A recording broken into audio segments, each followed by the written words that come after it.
שלום, התחלנו, אני מקווה ששומעים אותנו, אני מקווה שהכל בסדר, אם לא, יש לנו פה נציגויות טכניות ואתן מוזמנות לכתוב בפייסבוק שלא רואים, לא שומעים, שום דבר לא זה, ובואי נקווה שאנחנו נקבל את ההודעות האלה.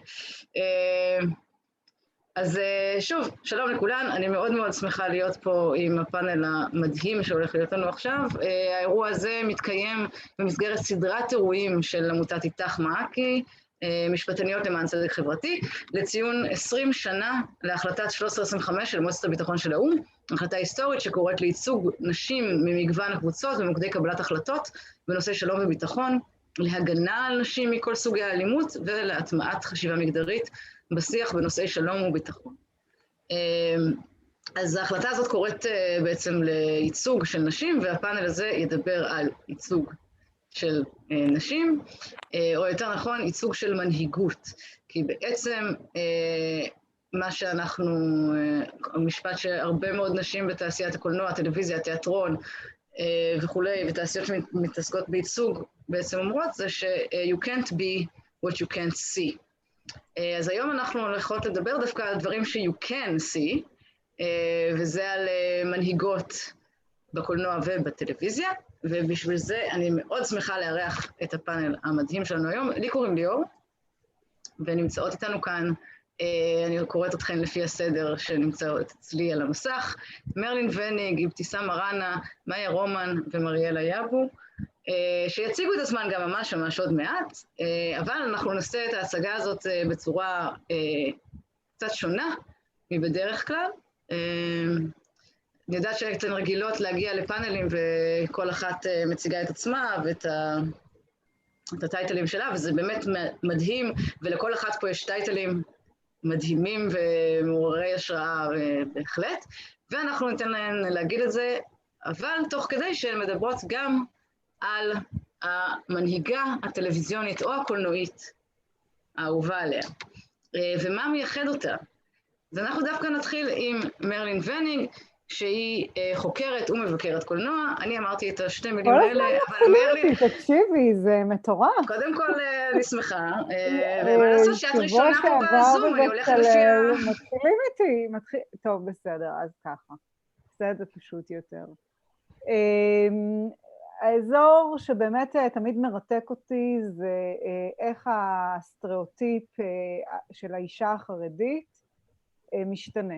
זאת אומרת, עד כמה הקולנוע וגם הטלוויזיה, אגב, כי לא חסרות סדרות, גם בגופי שידור ישראלים וגם בנטפליקס, שמעמידים ייצוג של נשים חרדיות. לאחרונה זה היה המורדת, שסחף ככה רבבות בני אדם ברחבי העולם, ותמיד זה מעניין אותי, כאילו עד כמה רחוק אנשים יפתחו את הראש, ויראו לנו מודל קצת שונה ומעורר השראה, למה אישה חרדית מסוגלת. כן, עם 10 הילדים מאחוריה, כן, עם הבעל והחמות וכל הבלגן הזה, וכאילו, אני למען האמת תמיד מתאכזבת. רוב הדברים שמראים לנו, אפילו לאחרונה, בת השוטר, שעלה ממש לא מזמן ב-yes, וכל מיני סדרות שאחר כך גם משפיעות על איך הנוער רואה את עצמו, ממשיכים לצמצם ולהקטין מאוד מאוד מאוד את האישה החרדית. עכשיו, אני אומרת את כל המבוא הזה כי יש לנו הרי קולנוע חרדי ויש גם קולנוע רב-סקטוריאלי. וברגע שהתחיל קולנוע רב-סקטוריאלי שבו נשים חרדיות יצאו מהקולנוע הסקטוריאלי שהן עושות כנשים לנשים, והתחילו לעשות קולנוע בעצם שמדבר לכולן, הן הצליחו להעז יותר, ואחת מהן שראויה לציון במיוחד בעיניי, זאת רמה בורשטיין, שיצרה את סרט הגמר שלה, סמלת כלולות, ואחר כך את הסרט החרדי שלה, כמה עולה תקווה, ואז כשהיא הרימה ידיים, היא הצליחה לעשות איזשהו אקט, שלדעתי סלל דרך להרבה אחרות, וזה לצאת עם למלא את החלל, ו3 שנים אחר כך עם לעבור את הקיר, והסרטים האלה כן התגרו קצת את המודל הנדוש של נשים חרדיות, למלא את החלל זה היה האופן המאוד מאוד אקטיבי שבו האימא שמגלמת אותה עירית שלה, לוקחת בעצם את גורל הבת שלה בידיה, ומחליטה בעצם איך לשנות את גורלה ואיך היא תתחתן עם האלמן שהותירה הבת הבכורה, שנפטרה בלידה וכו' וכו'. אנחנו רואים אישה מאוד מניפולטיבית שיודעת לעבוד עם הרגש שלה, ובעצם לשלוט על הגורל של הבת שלה, בעקיפין ובמישרים, ובלעבור את הקיר אנחנו רואים איך בעצם הגיבורה, מיכל, שמגלמת אותה נועה קולר, לוקחת את הפיקוד הזה כשהיא בעצם מחליטה למצוא חתן, אחרי שהארוס שלה הבריז לה, ויש אולם ויש סמלה ויש הזמנות, וכל מה שחסר זה החתן, והיא פשוט יוצאת למסע חסר פשרות כזה, והסוף ידוע. אז אנחנו רואים קצת מודלים לא שגרתיים, שאומרות, שבעצם בעיניי מה שהם אומרים, זה, המודלים האלה זה, אוקיי, את אישה חרדית, זה נתון, זאת המשוואה, זאת הנוסחה, בואי נראה מה יקרה אם נדחוף אותך לקצה, ועד כמה נועזת תוכלי להיות, ועד כמה מעוררת השראה תוכלי להיות. עכשיו, למה זה כל כך חשוב? זה חשוב כי בעצם מה שקורה, זה למה אני קוראת לזה קולנוע רב סקטוריאלי? כי בסופו של דבר קולנוע עם ייצוגים על חרדים, לרבות נשים חרדיות, מעניין גם את החרדים. זאת אומרת, בשטיסל כולם צופים לצורך העניין. אז בעצם המודלים האלה הם מחלחלים גם בסופו של דבר לנשים ולנוער, לנערות צעירות, ויוצרים את התהיות הפנימיות נותנים באמת המון המון כוח. אגב, אני רואה את זה קורה גם בהקשר של הקולנוע החרדי, שבעשור האחרון התחיל להעניק לנשים יותר ויותר סמכויות, שלרוב אלו סמכויות שמיוחסות לגברים, ובעצם נתינת הסמכויות האלה לנשים באמצעות המסך, כמו נשים שפתאום הן שופטות, רופאות בחירות, דיינות, עוסקות כאילו בדין ממש וכו' וכו', נותנים לנשים במציאות אומץ ללכת לאקדמיה, ובעשור האחרון, מאז שהתחילו באמת לצאת מודלים של נשים עם סמכויות ודרגות ומעמד אקדמי וכו' וכו', בכל מיני היבטים שונים בקולנוע החרדי נשי, יותר ויותר נשים נרשמות לאקדמיה, והאחוזים רק עולים וגדלים. אז אני חושבת שכאילו ההנהגה היא הרבה יותר רחבה, היא הופכת את המסך באשר הוא למחולל שינוי ולמעורר מחשבה, וגם מסייע לתפיסת העצמי. אז מה שבגדול הייתי רוצה זה שכמובן יוצרי קולנוע וטלוויזיה באשר הם יפסיקו את הסטריאוטיפים הדפוקים האלה שהתחילו עוד מאשת חיל אי שם באמצע המאה הקודמת, ויתחילו לתת לנו כאילו טיפה נשים שהן יותר מייצגות את נקרא לזה את הפנטזיה הקולנועית של מהי אישה חרדית, את האופן שבו נשים חרדיות יכולות לפעול בצורה משוחררת ואחרת, ואני חושבת שככל שהייצוג הזה ישתכלל ויקרה יותר ויותר, אז זה ישפיע כמובן על המרחב כולו, על בחירות של נשים, על איך נשים נראות וכן הלאה. אז מבחינתי רמה בורשטיין היא מעוררת השראה לחלוטין בדמויות שהיא יצרה ודרך הגיבורות הנשיות שהיא מביאה למסך. תודה. תודה, אני מסכימה עם כל, ונראה לי שאני אסכים עם כולכם, כל מה שתגידו אני אגיד כן, מראש כבר אני אומרת. אנחנו נעבור למאיה רומן, מאיה מהמטבחון, אני רואה כבר... כן, גם מאיה שיש פה חתול מסכן שעבר ניתוח וייתכן שהוא יללל פה ברקע, אבל זה פמיניסטי חתולים, אז אנחנו מכיר בכך. במיוחד שהם יללים. הם סמל תרבות. בדיוק. אז מאיה, אני רוצה שתקחי את מה שמרלין אמרה, אבל תנסי טיפה יותר לדבר גם על עצמך. מרלין, אנחנו לא ניקח את זה לרעתך, אבל אנחנו נצטרך לחזור אלייך, אם תספרו לנו עוד עלייך, אבל זה אחר כך. אז כן, אז אני אספר שאני מאיה רומן, אני מנכ"לית ואחת מהמייסדות יחד עם ליאור, של עמותת פוליטיקלי קורקט, שגם מריאלה היא חברה בה ותספר בהמשך, ואני גם כותבת דוקטורט בפילוסופיה של המדע, וזה לא כל כך קשור לענייננו. אני קודם כל מאוד מתחברת למה שמרלין אמרה, והיא גם לקחה את זה למקום אחר לגמרי, מאיפה שאני חשבתי לקחת את השאלה, שזה בעיניי מאוד מאוד מעניין. כי מרלין מסתכלת, להבנתי, על המנהיגות בעצם של יוצרת הקולנוע בתוך הסוגיה הזאת, שזה כיוון נפלא לקחת אליו את השאלה, ואני בעצם לוקחת אותה יותר למקום של באמת המנהיגות שאנו רואות על המסך, כשאנחנו מסתכלות על ייצוגים של נשים שהן מנהיגות, שמבחינתי כשאני חושבת על מנהיגות, אני חושבת על מי שפועלת ומובילה אנשים נוספים אחריה. ובמובן מסוים זה גם ייצוג שאני חושבת שהוא מאוד נדיר ומאוד חשוב, כי אם אנחנו חוזרות למשל למשהו כמו מבחן בקטל, שעבור מי שאולי לא מכירות, זה בעצם מבחן שאומר שייצוג מינימלי של נשים בסרט דורש שיהיו בו שתי דמויות של נשים בעלות שם, שמדברות אחת עם השנייה על משהו שאיננו גבר במשך יותר מדקה, וזה ייצוג שלמרבית התדהמה והצער, סרטים וסדרות רבים אין ספור לא עומדים בו. אז כשאנחנו מדברות על נשים מנהיגות בעצם, מה שהיינו מצפות זה באמת לראות ייצוגים בסדרות וסרטים שעוברים את מבחן בקטל. ואחד הדברים שבעיניי מעניינים לראות, זה עד כמה ייצוגים של נשים מנהיגות בדרך כלל לא עושים את זה. מכיוון שהם מתמקדים לדעתי בדמות האינדיבידואלית של האישה. וכאן אני רוצה להבחין בין שתי צורות לדעתי של ייצוג של מנהיגות על המסך, ובאופן כללי של ייצוג של נשים על המסך.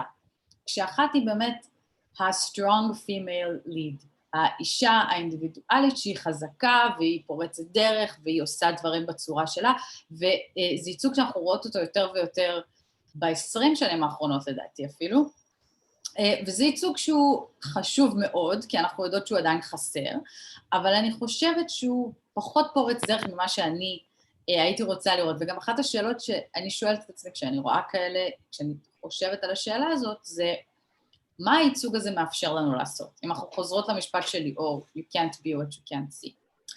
מה הייצוג שאנחנו רואות על המסך מאפשר לנו לראות? אז למשל ייצוג כמו וונדר וומן או סופרגרל, או לא יודעת מה, הוא לא ממש מאפשר לנו לעשות שום דבר, הוא אולי עושה לנו איזושהי הרגשה נחמדה, שכאילו, אנחנו לא יכולות להיות וונדר וומן, אז אין פה. לעומת זאת יש ייצוגים שבעיניי הם של נשים חזקות, שהם בתוך המערכת הקיימת, וזה מבחינתי מה שאני קוראת לו ייצוג פמיניסטי ליברלי, כן? אז אלה נשים שלא מאתגרות את המערכת הקיימת, אבל הן אוחזות בה בתפקיד משמעותי. ואז אנחנו יכולות להסתכל על נשים כמו בריגיטה נייבורג בבורגן, שהיא מנהיגה מופת וסמל, והלוואי עלינו שהייתה לנו מנהיגה כזאת בעולמנו, במדינתנו זה ודאי, אבל יש גם עוד דוגמאות רבות. אולי תגידי, רק אולי חשוב להגיד שבורגן זו סדרה דנית, שמשודרת היום בנטפליקס, כאילו רק למקרה שכשאת אומרת מבורגן, אף אחד לא יודע מה זה בורגן, אז בואי. צודקת. זו סדרה דנית שמשודרת בנטפליקס על הממשלה הדנית, ועל כך שבראשה צורה די מקרית עומדת אישה, והיא מתמודדת עם סוגיות מוסריות, ועושה זאת בצורה מאוד יפה, מרשימה, מתמודדת עם השאלות האלה של בית ומשפחה, וזה ייצוג שבעיניי אנחנו רואות לא מעט, רואות אותו בסדרות של שונדה ריימס, כמו האנטומיה של גריי וסקנדל. לעומת זאת, המנהיגה שאני בחרתי בה, היא באפי, מסדרת המופת, באפי ציידת הערפדים, ששודרה מ-95. עכשיו, גם באפי, בהתחלה באפי היא איזושהי דמות על-טבעית, שיש לה כוח עצום, והיא ציידת הערפדים, וכן, הפרמיס של הסדרה נשמע קצת מגוחך, אבל היא באמת סדרה פמיניסטית בצורה יוצאת דופן, בגלל מה שקורה אחר כך. כי בהתחלה הייצוג הזה הוא מאוד אותו דבר, אינדיבידואלי, הנה אישה יחידה פורצת דרך, בכלל כל המיתוס של הסדרה הוא תמיד יש אחת, תמיד יש ציידת ערפדים אחת, וזו באפי, וככה העולם הזה בנוי, ככה אומרים לנו מראש שהדברים עובדים, כי זו המערכת. ובעיניי פריצת הדרך של הסדרה הזאת מגיעה לקראת סופה, זו סדרה בת 25 שנה, אז אני מרגישה בסדר לספיילר קלות, ולגלות שבסוף הסדרה בעצם המערכת הזו נשברת, והיא נשברת על ידי שיתוף פעולה של נשים חזקות שונות, והיא נשברת בצורה שבה באפי בעצם מחליטה לחלוק את הכוח שלה עם עוד עשרות ומאות נשים, כדי שיחד הם יוכלו להילחם במערכת. ובעיניי, זה בדיוק המקום שבו יש לנו ייצוג שהוא באמת נדיר, מכיוון שהוא מראה לנו משהו לא רק על המנהיגה האישה האחת בתוך המערכת הקיימת, אלא על מנהיגות פמיניסטית, ואיך היא יכולה להיראות, ואיך היא יכולה להיראות אחרת ולעשות אחרת, ולא רק לכלול נשים אינדיבידואליות שכל אחת מהן מחפשת כוח בתוך מערכת קיימת שכבר סידרו לנו אותה ואומרים לנו איך היא עובדת. אז כן, זו הבחירה שלי, וזה.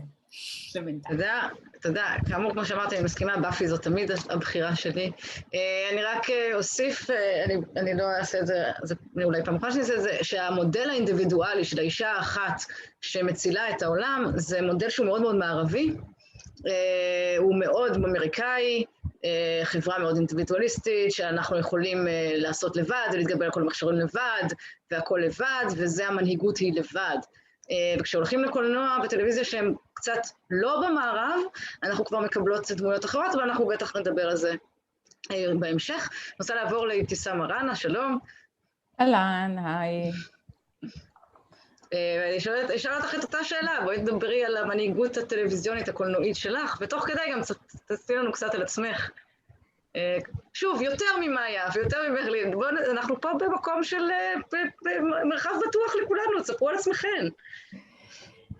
טוב, אני אבתיסאם, חיוך בערבית, אני תמיד שמחה לפתוח במשמעויות של שמות. anyway, לשיחתנו, מה אני במאית קולנוע וטלוויזיה, עורכת תוכן, סרטים דוקומנטריים, גיבורות בעיקר של שוליים שהופכות להיות במרכז, והופכות להיות גיבורות. שנתיים האחרונות אני עושה בעיקר את סליחה על השאלה בערבית, בלמואחזי, וזה, אני חושבת שזה אחת התפניות הכי גדולות ביצירה, כשפתאום יש את המקום הזה שבו הגיבורות עצמן הן פשוט, נכון, אני הכלי שמביא אותם, אני הכלי, אני המעצבת של הפריים, אני זאת שיוצרת את הדבר הזה, אבל בסופו של דבר יש גיבורות, הן עושות את זה, הן מדברות על עצמן, על תהליכים מאוד ארוכים, ואני אשתף במשהו שמעסיק אותי בתקופה האחרונה, והבחירה שלי, ואני אצטלב לבחירה שלי, אני בחרתי ברונית אלקבץ, ז"ל, ואני סביב הנושא הזה של בושה, שמשום מה זה בושה כרגש, שאנחנו הנשים לקחנו על עצמנו, או שהזריקו לנו. קיצור, משהו שאנחנו נושאות עלינו כל כך הרבה שנים, מלא שנים, ופתאום הבנתי, וזה תהליכים של הבנה, ואני עוד לא הגעתי לשום תובנה מדהימה ויצירתית, שאני יכולה ככה להגיד אותה בשלוש מילים, אבל אני יותר מתמקדת בנושא הזה של הרגש, איך הוא מצליח. אני מבחינתי גיבורה על מסך, זה גיבורה שמסוגלת להתמודד עם רגשות של בושה. כלומר, איך אני מבינה את הרגש של בושה? כשאני בעצמי יושבת בקורסה ואני מתחילה להתקפל. אני בעצמי מזהה את האנרגיה בלי מילים. לראות את רונית אלקבץ שותקת, או זועקת, או צורחת, ולראות את האישה המזרחית, את האישה שמייצגת את הערביות שלי, והיא צורחת מהמקום הכי עמוק, זה המקום שבו, וזה גורם לי לחזור הביתה, וגורם לי כל כך מאיתנו ללכת הביתה. עכשיו, הן לא גיבורות עורכות דין, היא לא מייצגת עכשיו איזה כוח עליון, היא עכשיו לא מייצגת את הגיבורה הזאת שהיא משנה את העולם, והיא עכשיו לא הקרייריסטית שעכשיו כל האנשים ישבו ויגידו וואו, איך היא מג'נגלת ואיך היא הופכת להיות האישה הכי מצליחה ועם הכסף ועם הבעל ועם ההוקרה. היא דווקא הדמות שרובנו משבא מאותו בית של רונית יכולות להסתכל על הגיבורה, והיא הופכת להיות גיבורה. היא הופכת להיות גיבורה בגלל הקול הזה שהיא משמיעה, או בגלל השתיקה הזאת שלה, או בגלל הטירוף הזה שהיא פתאום מצליחה להמציא אותו על המסך. ולהמון אנשים מאוד קשה. גם האנשים שבאו, ונשים שבאו מאותו תרבות, יגידו, רגע, מה זאת המציאות הזאת? מה זה הגיבורה הזאת? אבל אני חושבת שהכוח של גיבורה, כשאני מסתכלת על כוח של גיבורה, זה הגיבורה שבאמת מצליחה לגעת באזור הזה של רגש של בושה. שהיא מניעה אותנו כל כך הרבה שנים, היא גם מכתיבה לנו דרך, היא עוצרת בעדנו מלהיות, מלהתקדם. לא פלא שהעולם מנוהל על ידי גברים חצופים רובם, ושוביניסטים, ואלימים, ומושחתים, וגועל נפש. הרוב, לא כולם, אבל המקום הזה שבו אני מתביישת להופיע בגוף שלי איכשהו, מתביישת להופיע בטלטלים שלי, מתביישת, ואנחנו רואות את זה, הצבע השחור הזה לא נראה בדיוק על המסך, אלא אם כן פתאום הוא נהיה טרנדי, והטלטלים זה לא בדיוק מגישת טלוויזיה נהיית ככה, וכולם יחליקו. אני גם הייתי בחלק תקופה, כי אני גם התיישרתי לתוך המקום הזה שזה לא בסדר, זה צריך להתבייש בזה, זה לא עובד, זה לא מספיק גיבורה, ואני לא מספיק השראה, ולא, לא, לא, לא, לא, לא, לא. למרות שנראה לי שכולנו כאן מטולטלות, לא? פחות או יותר. כן, אבל הנושא הזה, זה גם נושא שהוא יושב טוב מאוד על המקום הזה של הייצוג, להביא את עצמך עם המקום הזה שכל כך הרבה שנים, היית בארון והתביישת בו, והתביישת בצבע עור וברקע ובאמא המזרחית והאמא הפלסטינית והאבא הפלח והחטא והעין והחרדית והאשכנזית, וכולנו התביישנו. עכשיו, הבושה זה רגש שהוא נחלת כל כך הרבה נשים, בעיקר נשים. קל לנו לקחת אותו על עצמנו, כי יש לנו אחריות להחזיק משפחה, יש לנו אחריות להחזיק את ההוא ואת ההיא ואת כולם. ולכן אני הולכת על רונית אלקבץ, כי אני חושבת שזה אולי בפעם הראשונה שיש את האישה כל כך עוצמתית, הכל כך מדהימה, שהיא הצליחה לגרום לי להתבייש בעצמי, בבית, ותוך כדי הבושה להשיל את הרגש הזה, תוך כדי הצפייה, להשיל את הרגש הזה ולהשיל את הכתם הזה ואת האנרגיה הזאת ואת העול הזה של הבושה ולאהוב אותה. אני חושבת שזה אחד התהליכים הכל כך עוצמתיים, שכשאני פוגשת גיבורה כזאת, היא כל כך מחוברת, כל כך לא מתנצלת, ועברה כברת דרך עד שהגיעה למצב שבו היא כבר לא מתנצלת על הקול הזה שזועק, ועל הקול הזה שנמצא שם על המסך. אז זה המקום שבו אני דווקא יותר ויותר הולכת אליו. אני לא מחפשת את הגיבורה שמשחקת לי משחק של כוח, לא מחפשת את הגיבורה שמשחקת לי משחק שהיא באה עכשיו לגאול אותי, או לעשות לי קסם. אני לא במקום הזה. אחד הדברים שדווקא, ואני כן רוצה לדבר עליהם, שהם נורא, אני פוגשת אותם בצפייה כשאני עם הבת שלי, גיל 6, מה לעשות, צפייה בטלוויזיה, הכרחי, חשוב, בזמן קורונה, שפיות של אימא, של אבא, חשוב. וזה הנקודה הכי קריטית, הבחירה במה היא תצפה ומה אני מתווכת לה. אז מה, פיות לא תצפי? כי מה? אני מתביישת בפיות? כי מה?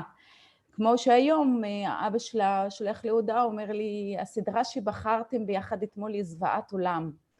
זה נוראי, זה פיות, כולן רזות, כולן זה וכולן זה. אז אמרתי לו, אין שום בעיה, תדבר איתה על זה. אני חושבת שסופיה יכולה, והיא נהנית משיח ביקורתי. לא יכולה להעלים מהבת שלי לצפות בפיות ובנות רזות. אני יכולה אחר כך לקחת אותה הצידה ולהגיד לה, את יודעת, זה משהו שאני חושבת עליו. ותמיד אני אומרת לה, כל הגיבורות האלה, אני רואה גיבורות שהן לבנות, מה הן גיבורה שחורה? ואז היא מחפשת אותם, כשהיא לא מצאת אותם באיזו סדרה שהיא אוהבת, היא יכולה לאהוב, תגיד לי, אם אני מתנצלת, אין גיבורה שחורה שם. אני חושבת שזה לא מספיק גם מה שאנחנו יכולות לראות, אני חושבת שאנחנו גם יכולות לראות, להתמודד עם מה שאנחנו מתמודדות איתו, עם הרזון ועם הדברים שהחברה וההתניות החברתיות החליטו בשבילנו, וצפייה ביקורתית היא משהו שהוא ערך שאנחנו מסוגלות לתת אותו ויכולות להעביר אותו, והוא חלק שזור בתוך צפייה שלנו אל מול עולם מלא של טלוויזיה וקולנוע. מקווה שהייתי עדיין. לייצר משהו. לא, ממש ברור, וכמו שאמרתי, גם פה, כן, וגם נורא יפה לראות איך כל אחת מכן מביאה מנהיגות אחרת, ואני בטוחה שמריאלה יאבו תוכל להשלים לנו את התמונה הזאת, ובוא נשמע אותך. או לפצל את התמונה. או לפצל, אבל זה לא לפצל, זה בעיניי הכל שלם כזה, זה הכל נותן עוד ועוד נדבכים. וואו, אם בסיסה הלכת אותי עכשיו. לא, אל תגידי את זה, ערבייה הורגת יהודייה זה... אבל כן, אני באה באמת לדבר על משהו מאוד שונה. אני באתי לייצג את הטראש נראה לי. יאללה, למדי אותנו. יאללה. חשבתי לדבר בכלל על משחקי הכס. זה הכי כאילו מיינסטרים, והכי, אני אעשה דיסקליימר מההתחלה, זאת לא סדרה פמיניסטית, זאת סדרה די מיסוגנית למען האמת, אז כאילו אל תגיבו לי אחר כך, מה פתאום אנחנו מדברות על זה, כאילו כן. ועדיין, זאת סדרה שבסופו של דבר, בעונות האחרונות שלה, היא הציגה לנו המון דמויות של מנהיגות נשים, שזה משהו שהוא א', די יוצא דופן, בדרך כלל יש את האישה, נגיד בסדרות שמאיה דיברה עליהן, זה בעצם אישה אחת מנהיגה מוקפת ברוב מאוד גדול של גברים, ואז יש את הנגדה, זאת בין כל מיני סוגים שונים של מנהיגים, המנהיג הטוב, המנהיג הרע, המנהיג הלא מנוסה, והמנהיגה. ופה יש לנו בעצם את המגוון הזה שבדרך כלל רואים בסדרות אחרות בנשים. פה יש לנו את המנהיגה הטובה ואת הרעה ואת הזה, יש לנו מגוון מאוד גדול של מלכות גדולות וקטנות, יש כל מיני דרגות של נשים שם, אז אני אמרתי אני אדבר עליהן. גם כי זאת באמת סדרה סופר מיינסטרים, ויש לזה גם הרבה מאוד משקל, יש לזה הרבה חשיבות, זה מגיע להמון אנשים, וזה לא איזו סדרה איסוטרית, פמיניסטית, מגניבה שרק אנחנו רואות, זה משהו שבאמת מיליוני אנשים ראו, ויש לזה המון כוח לדעתי. אוקיי, אז למשחקי הכס, אם במקרה כאילו מישהו לא ראה, זה מין עולם כזה דמיוני, דמוי מהביניים, יש שם מלחמה על הכס המלכות של שיבטה הזה, אני כבר לא זוכרת את השמות של העולם הזה, מה אתה עושה? אם את רוצה, חנוניות פה יאזנו אותך. אני לא אני. טוב, לא, אז תמודי עכשיו. מלחמה על הכס הזה, ויש שם בעצם לאט לאט, זה התחיל מסדרה מאוד גברית באופי, וגם בהפקה, מאוד כאילו נשים כזה ערומות ברקע ודברים כאלה, ולאט לאט הגברים האלה הולכים ומתים להם, ונשאר להם המון נשים, בסדרה הזאת, שהן בעצם נלחמות על אותו כס. אז יש לנו בעצם את המלכות הגדולות שלנו, הן בעצם סרסי, שהיא בעצם מייצגת את המנהיגות הישנה, השמרנית, היא בעצם רוצה שדברים ימשיכו להיות כמו שהם עכשיו, כלומר שהיא תמשיך להיות המלכה, היא מוקפת וכל אותם יועצים שתמיד נמצאים שם, אותם גברים שהם תמיד שם בעצם, וגם המסר שלה הוא מסר ישן כזה, של פחד, של מלחמה, זה משהו מאוד כזה ישן ושמרני. במולה הם שמים לנו את חליסי, שהיא בעצם מייצגת איזושהי אלטרנטיבה, היא באה בעצם לשבור את הגלגל, ככה היא אומרת, והיא בעצם רוצה לכבוש את האזור, לקחת את הכס ולעשות מהפכה, כלומר היא באה להפוך שולחנות, יש לה גם מסר מאוד שונה, היא בעצם משחררת העבדים, היא באה עם איזשהו מסר של תקווה, של עולם חדש, והיא גם מוקפת הרבה יועצות נשים, לוחמות, והיא כאילו באמת מתנהגת אחרת, יש לה הנהגה שונה, אלטרנטיבית, שגם בסופו של דבר בסדרה מראים לנו שהיא גם לא משהו, כי אותה מהפכנית בעצם הפכה לדיקטטורית מהפכנית, וכאילו אנחנו שוב, לי יותר מדי ספוילרים, כאילו תראו בסדרה, אבל בעצם זה גם לא משהו, כן? אז הם בעצם מראים לנו שזה גם לא כל כך עובד. אבל אני בוחרת, כאילו הבחירה שלי היא בעצם המלכה השלישית שאני מדבר עליה, שזאת סנסה סטארק, מלכת הצפון, שהיא בעיניי המלכה הכי underrated, כי היא מדהימה בעיניי, כאילו קודם כל היא מלכה בפועל, היא לא באמת נמצאת שם כי היא מחפשת את זה בצורה אקטיבית, היא בכלל עוברת מסע של ילדה מעצבנת שחונכה להתחתן עם המלך ולהיות מלכת כזאת קישוט כזאת, והיא עוברת דברים מזעזעים בסדרה, והיא בעצם מוצאת את עצמה במקום של הנהגה בפועל.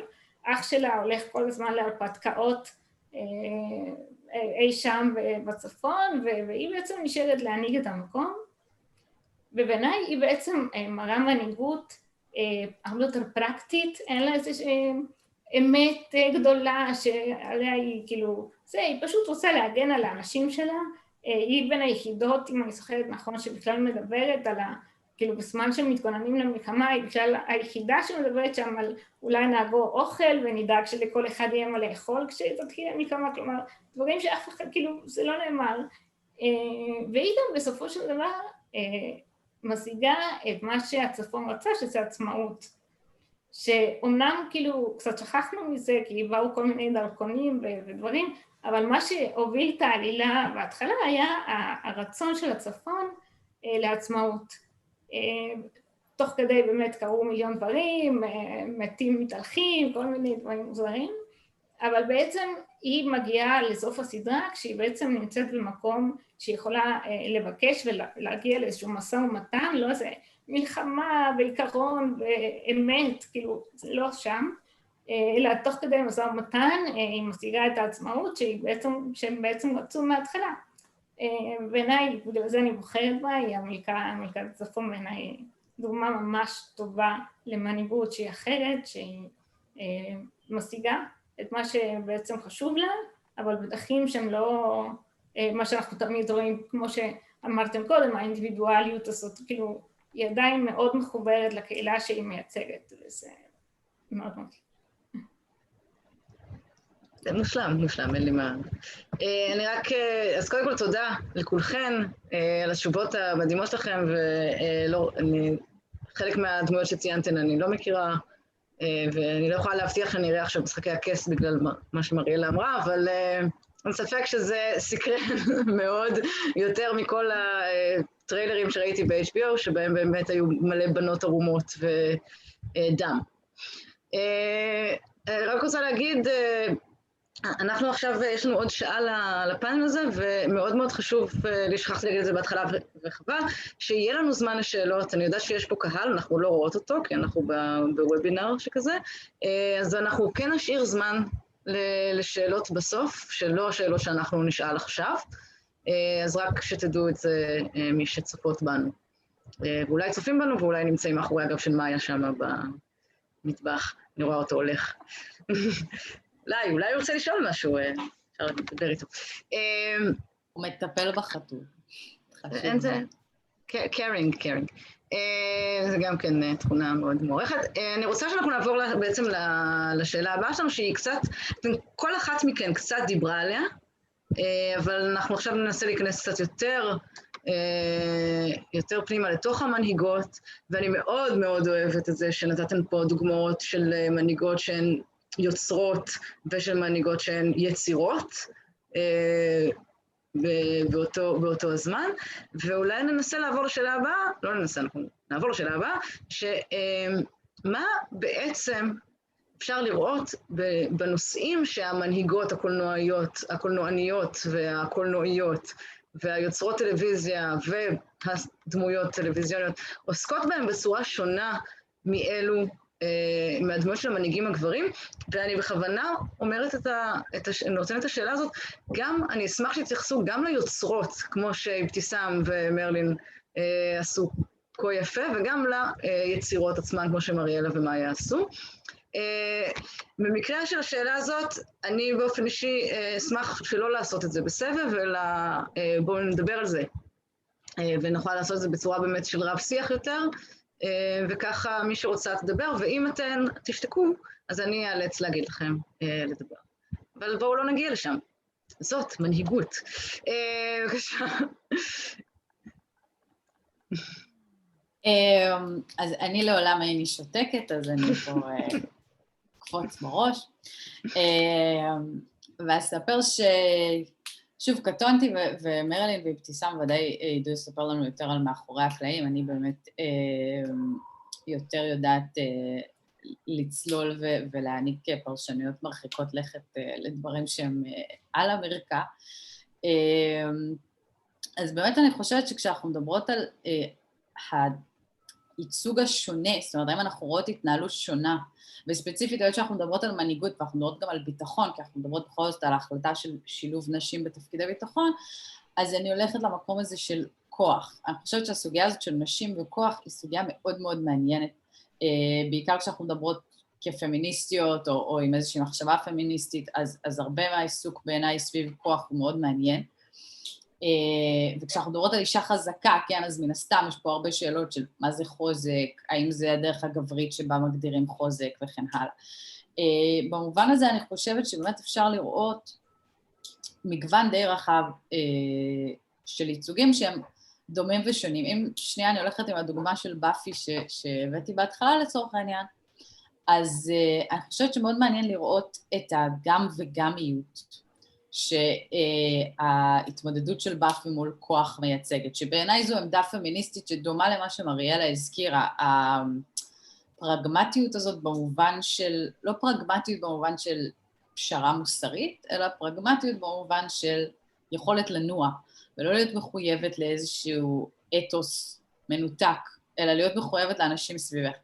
אני חושבת שלמשל בבאפי אנחנו רואות מאוד יפה את המקום המורכב הזה, שבו מצד אחד היא כן ממלאת את התפקיד הקלאסי שהיינו רואות של גברים מנהיגים, של עמידה באתגרים מבחוץ, וספציפית התפקיד הקלאסי שהיינו חושבות שנשים מנהיגות יהיו בו, של להילחם מול המבנה הקיים, ומנגד יש לנו את האתגרים שלה מול השותפות שלה, ומול אנשים שהיא מנסה לשתף איתם פעולה, ושם אני חושבת שהמסר שאנחנו רואות הוא הרבה יותר של האתגר שבלוותר על כוח, האתגר שבלפנות מקום, האתגר שבלשתף פעולה, האתגר גם שבלהיות בתפקיד המאוד בודד הזה של מנהיגה, ולהבין איך אני לא נשארת שם מאוד לבד, אני מוצאת איך להכניס ולהביא איתי עוד נשים בצורה שהיא נכונה עבורנו כנשים, וגם באופן כללי. אני חושבת שאולי מרלין ואבתיסאם ידעו להרחיב על זה גם ברמה של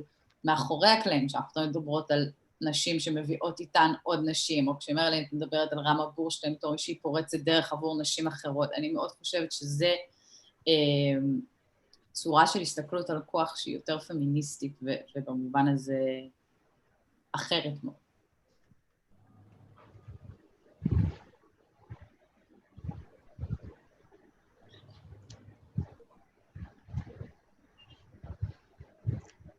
מרלין, אני ראיתי שהוצאת מיניות. כן, כולנו ראינו. בואי. לא, אני פשוט חושבת, אני אומרת לעצמי שבאמת הרבה יותר נועז עבור אישה חרדית לקום ולעשות סרט שבו הייצוג הנשי של האישה החרדית שהיא יוצרת לא מיישר קו. זה הרבה יותר מורכב כי החברה החרדית היא חברה שההיררכיה בה היא מאוד ברורה. יש באמת מה שנקרא הגדרות שונות ודיכוטומיות בין גברים לנשים. יש גבולות של חוקים והלכה, ובסופו של דבר גם כן הרוב ככולם, כן, מיישרים קו עם ההלכה מתוך אמונה שלמה. ואז מה את עושה עם הדברים האלה כדי בכל זאת מצד אחד לא להרגיז, ומצד שני כן לייצר איזושהי אמירה שבעצם תסלול את הדרך הזו שאנחנו מדברות עליה ביחס לזה שהנה קמה אישה חרדית ועושה סרט, וזה כבר השראה, כי זה גורם לאחרות לרצות לקום אולי ולעשות סרט, לבין זה שהיא מעמידה במרכז הבמה, במרכז המסך, דמות שהיא באמת מרחיבה גבולות, מותחת אותם, לא פורצת אותם, אבל כן באיזשהו מקום דוחפת את הגיבורות האלה למקומות טיפה יותר מורכבים, ולמקומות שכאילו לא מצפים מהן להגיב ככה. עכשיו, בקולנוע החרדי, נשי הסקטוריאלי, זה הרבה יותר פשוט, כי אנחנו מדברים על יקום של נשים, השושלות הן שושלות של נשים, המערכות היחסים הן מערכות יחסים שמתקיימות בין נשים, אם יש גברים הם זניחים, הם ברקע, הם בכלל לא, הם לא רלוונטיים בכלל לסיפור. אז... חיים בכלל. זה עולם שכולו מבוסס על הוויה... עולם שכולו טוב, עולם שכולו טוב. עולם בטוח. עולם שבהווייתו הוא כולו נשי. וכשאנחנו מדברים על הקולנוע של רמה בורשטיין, בכל זאת נכנס איזשהו פרמטר שהוא היחס של האישה אל הגבר, הפרמטר האירוטי, מערכות יחסים, מתחים, אנחנו רואים את זה מאוד חזק בלמלא את החלל, אנחנו רואים את זה גם חזק האמת בלעבור את הקיר, שבאמת הדמות הגברית באיזשהו מקום מפרה את הסדר הטוב, או צריכה לאמת אותך עם איזשהם שאלות פנימיות נורא נורא בוערות וקשות, ואני חושבת שכאילו המבט הגברי הזה הוא משהו שאפשר, כשאת יוצרת את הממלכה שלך, את הסרט שלך, לנתב.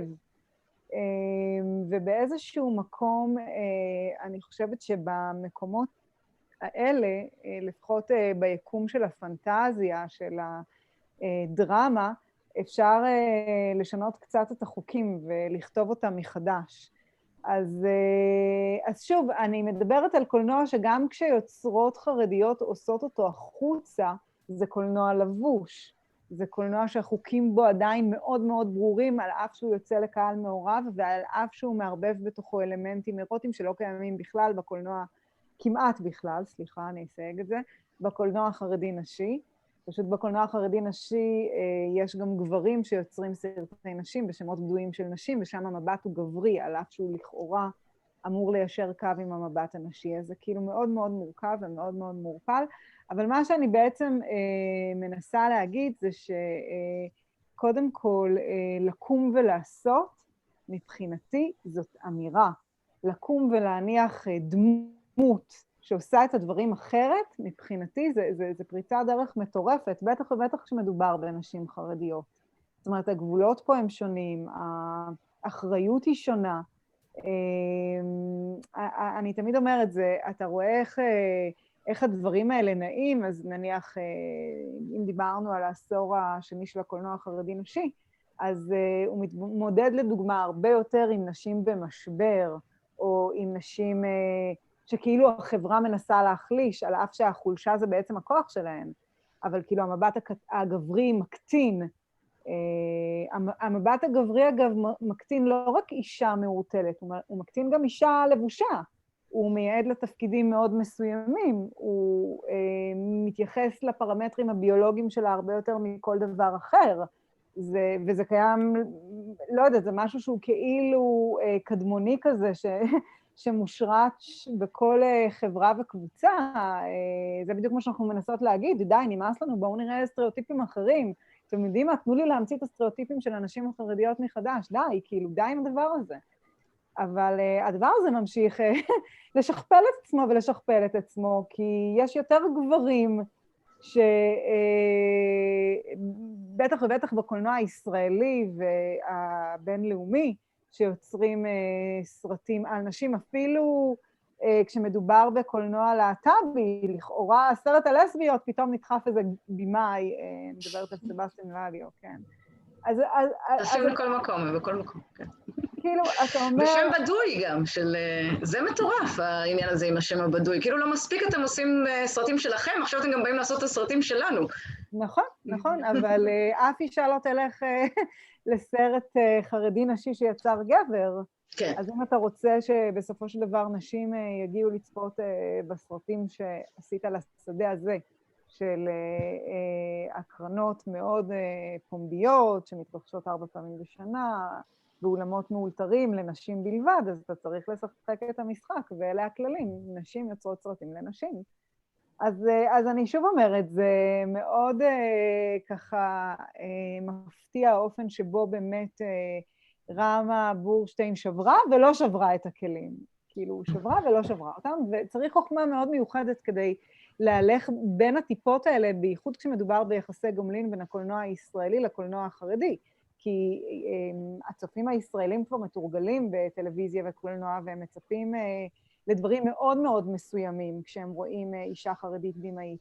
אגב, המבט החרדי, כן, קובע לך הרבה פעמים עובדות בשטח, אבל גם המבט החילוני מצמצם אותך.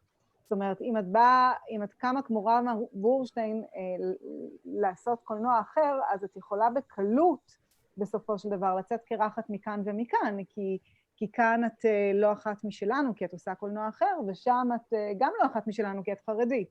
אז המקום הזה שהוא מאוד מאוד מורכב ומעורפל, אני חושבת שרמה בורשטיין צלחה אותו ובענק, ולכן היא גם מעוררת השראה.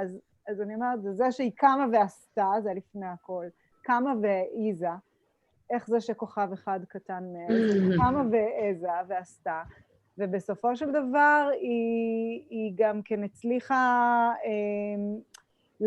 ליצור איזשהו פוקוס על נשים חרדיות אחרות, ולמקד את המבט גם של החילונים, גם של החרדים וגם של החילונים, ובדבר הזה אני חושבת שהסרטים שלה הם מאוד מיוחדים ויוצאי דופן.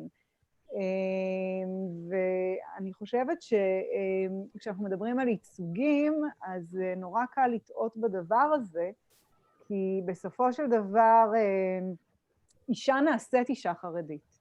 ומה שבעצם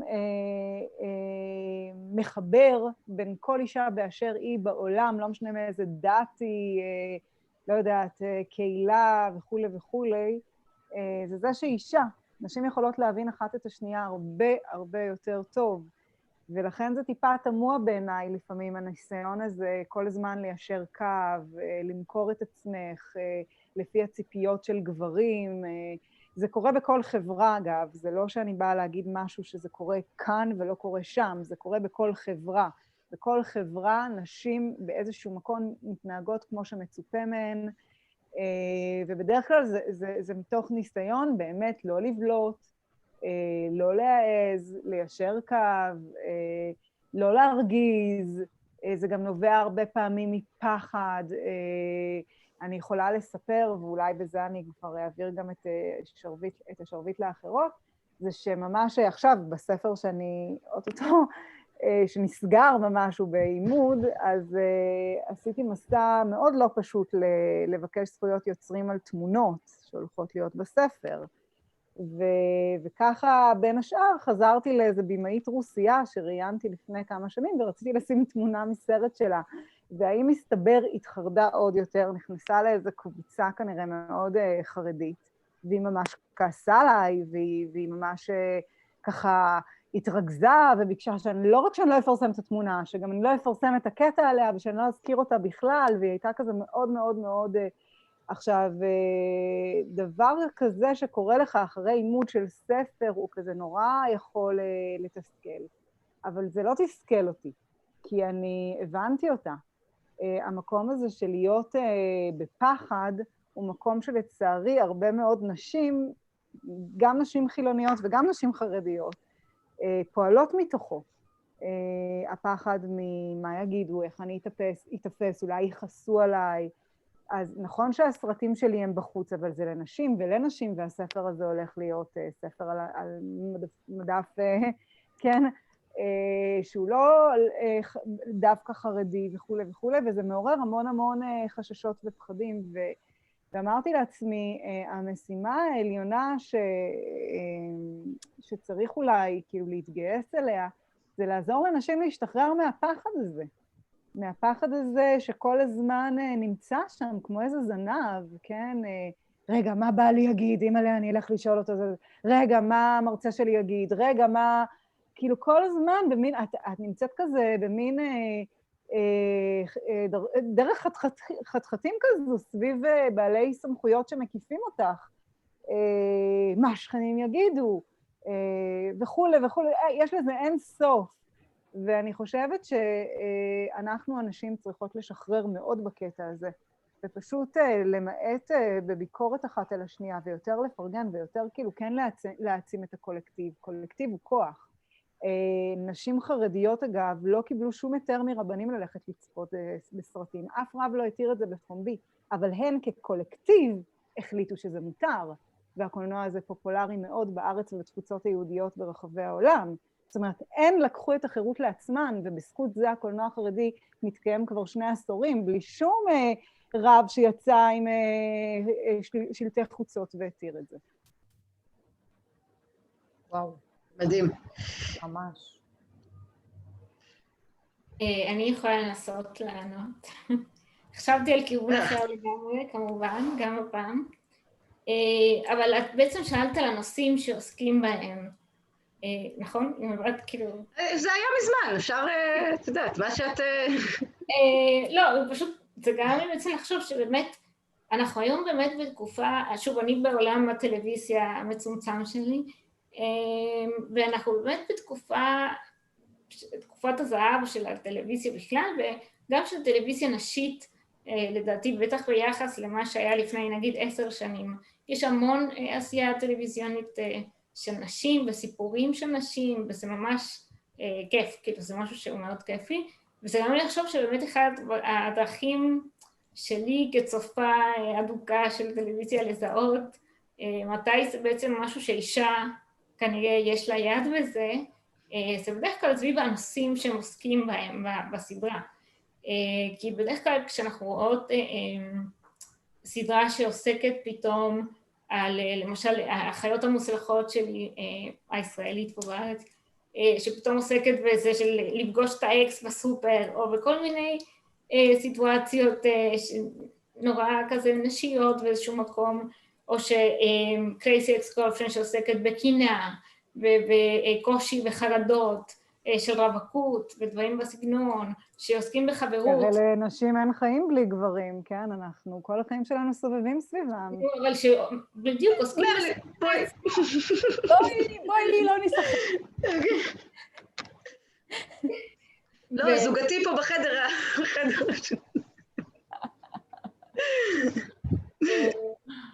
או שלמשל נגיד... אבל הבנתי את הדרך אגב, כן.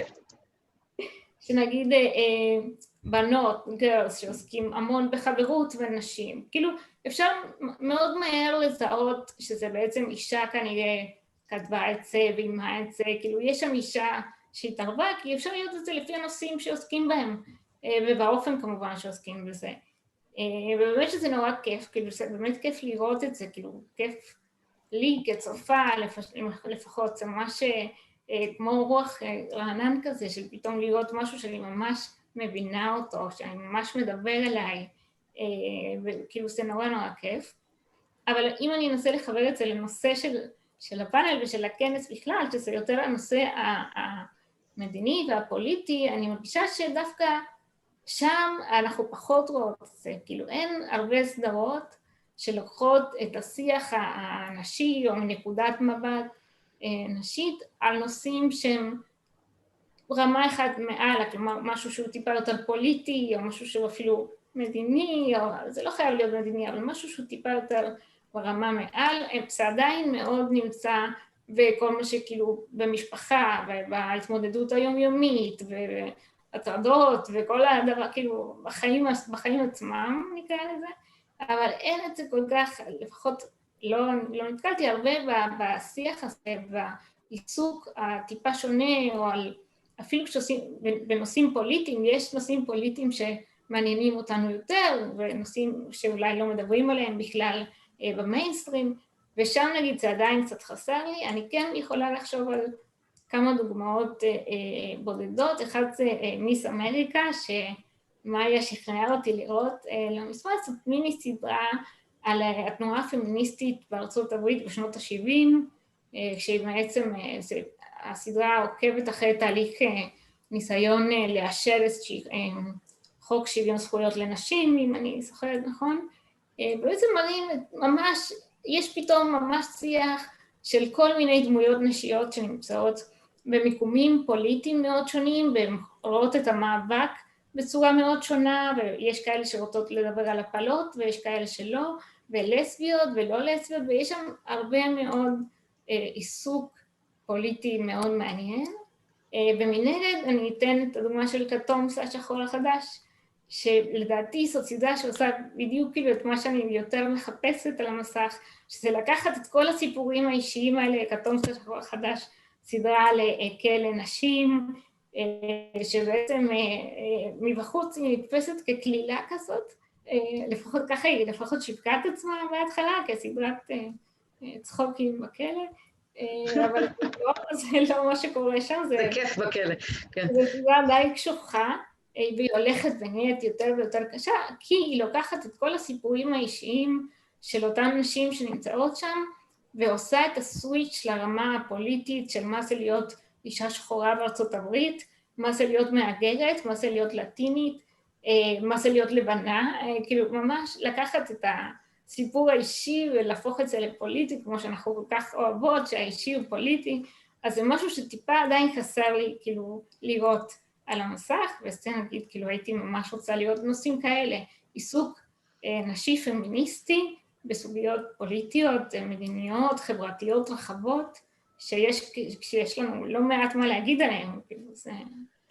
אז אני רוצה בהקשר הזה, אבתיסאם דווקא זה יהיה מעניין לשמוע אותך, תכף אני אגיד גם למה, דווקא כן להתייחס להערה הקטנה שמרלין אמרה פה, ואני חושבת שהיא הייתה בצחוק, אבל היא ממש בול למה שאת אומרת עכשיו, מריאלה, כי הרי למה אין את הייצוג הזה?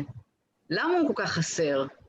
כאילו, כי אנחנו מכירות עולם שבמשך שנים הוכתב לנו, הייצוגים שאנחנו מכירות הוכתבו לנו על ידי אחרים, בזכר במתכוון, ומה שאנחנו אמורות לאהוב, ואמורות להתעניין בו, ואמורות שיהיה מרכז עולמנו, זה דברים שנכתבו על ידי גברים, ולא סתם מרלין אמרה כי גברים הם מרכז העולם, לא כי זה נכון, אלא כי הם רוצים שנחשוב שזה נכון, ולכן חלק מהיצירות הפנימו לחלוטין את הערך הזה, גם יצירות שנכתבו על ידי נשים.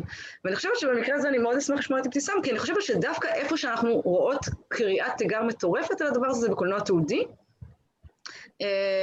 שיש פה פתאום אפשרות, בגלל שזה לא מחפשים את אותו סוג דרמה, והתסריטים הם לא נכתבים מראש לכל מיני קלישאות קולנועיות שאנחנו מכירים ומכירות כבר.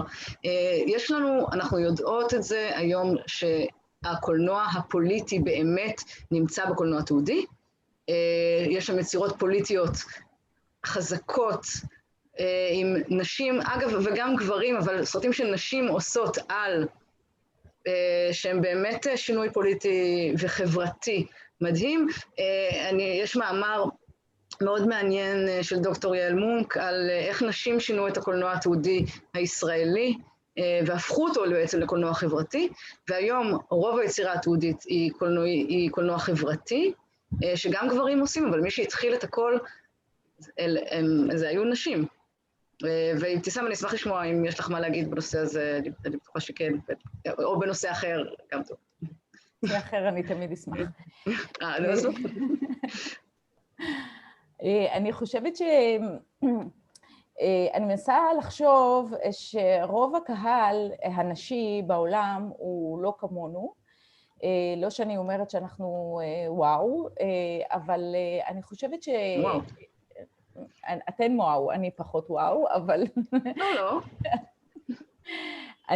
כאילו, מה שאני מתכוונת להגיד, שהרבה נשים רוצות לברוח מהמציאות של עצמן, וגם הגברים, אני לא חושבת שזה רק נחלתן של נשים, לחפש את הבידור ולהסתכל, לשבת מול המסך, להתנתק מהזהות שלך, שלי, שלו, ולבהות במשהו אחר. אני חושבת שעדיין הטלוויזיה והמסך נתפס כמקום של בידור, שהוא אני הולכת לשם ועכשיו אני צוללת לעולם שהוא לא, אם הוא יזכיר לי את עצמי אולי קצת וזה, אבל הוא ייקח אותי לעולמות אחרים, לפנטזיה, לכוחות על, זה רומנטיקה, משהו שאני לא מצליחה להשיג אותו בבית, זה לא הבן זוג, מי שעל המסך הוא לא הבן זוג שלי שנוחר לי במיטה, זה לא אותו דבר, אנשים רוצים לצאת מהמקום הזה שהם נמצאים בו ולצלול למקום אחר. והעולם של הקולנוע הדוקומנטרי הוא לא בא לבדר, הוא מראש חרט על המסך, על עצמו את הכותרת, הוא לא בידור, הוא לפרצוף, זאת המציאות, זאת הפרצוף, זה מה שזה משקף, ולכן קל יותר, ולכן גם הקהל של הדוקו הוא לא בדיוק אותו קהל של סדרות, של העולם של הפנטזיה, אז זה כרגע, זה לא רע, זה לא רע להגיע למצב שבו האנשים עדיין מחפשים את המפלט, את הניתוק מהמציאות של עצמם. המציאות היא קשה, היא מאוד מאוד מאוד קשה לכולם.